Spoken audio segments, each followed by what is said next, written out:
Витаминдерди балага өз алдынча берүүнүн 3 негизги кооптуулугун сизге айтып берейин. Видеого лайк басып, башкалар менен бөлүшүп, видеонун аягына чейин көрүңүз. Азыркы учурда балдарына өз алдынча витамин берген ата-энелердин саны күндөн-күнгө өсүп атат.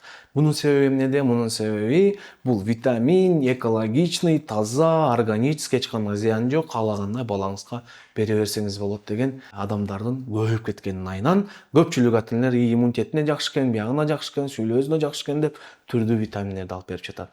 Бирок тилекке каршы балдардын организмине өтө чоң зыян келтирип жатканын көп ата-энелер байкабай жатат. Витаминдерди өз алдынча берүүнүн биринчи коркунучу бул баланы уулап салуу. Витаминдер булар кадимки химиялык заттар. Кадимки химиялык жол менен жасалат. Витамин десеңиздер жөн эле ойлобоңуздар, бул конфет эмес же бул печенье эмес.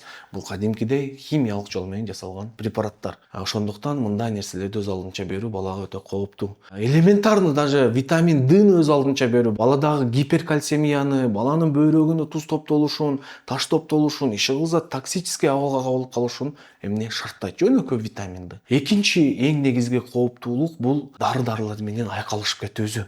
Көп витаминдер түрдүү дары-дарыларга же терс таасирин тийгизет же түрдүү реакцияларды пайда кылып коет. Үчүнчү коркунучу болсо, көпчүлүк витамин берип жүргөн ата-энелер ойлойт, баламда баары жакшы болот, айыгып кетет, эчтеке болбойт дейт дагы негизги ооруларын каратпай коет. Витамин берсем эле баары сонун болуп кетет деп жүрө берет. Ошондуктан урматтуу ата-энелер, эч качан өз алдынча балаңыздарга витаминдерди бербеңиздер. Витаминдерди берүүдөн мурун сөзсүз түрдө баланы диагностика кылыш керек. Балада чын эле витамин жетишсиздиги барбы, жокпу аныкташ керек, анализдерин көрүш керек. Витаминдерди берип аткан учурда күн сайын дарыгер балаңызды көзөмөл кылыш керек. Антмейинче витаминдерди берүү балага пайда бербей, тескерисинче зыян берип коюу коркунучу бар. Кантип балага кам көрүш керек?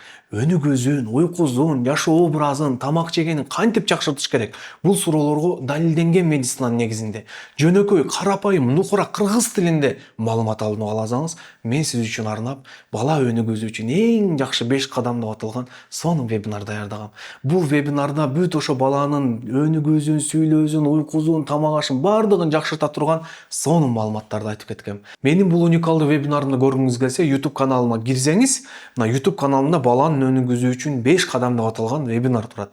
Ушул вебинарга кирип, ушул видеого кирип эле вебинарды көрө бересиз. Анан YouTube каналга катталып кетүүнү дагы унутпаңыз.